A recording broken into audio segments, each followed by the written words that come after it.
আসসালামু আলাইকুম ওয়া রাহমাতুল্লাহি ওয়া বারাকাতুহু।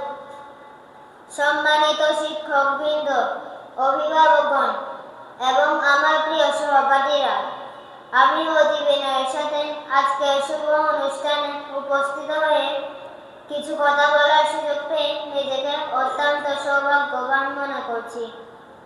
আমি একজন গর্বিত মাদ্রাসার ছাত্রী। আমাদের মাদ্রাসায় শুধু ইসলামী শিক্ষাই নয়, বরং নৈতিকতা, আদর্শ ও মানবিক মূল্যবোধ শেখায়।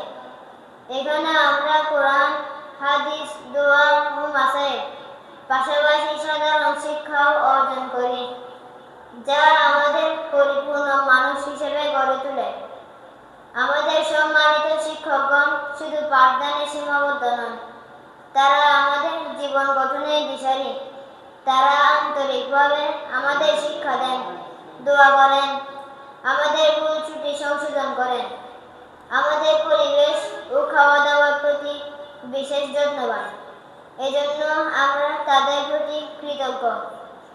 আসুন প্রিয় সহপাঠীরা, আমরা সবাই মনোযোগ সহকারে পড়াশোনা করি, নিয়ম শৃঙ্খলা মেনে চলি এবং নিজেদের প্রকৃত আল্লাহর বান্দা হিসেবে গড়ে তুলি।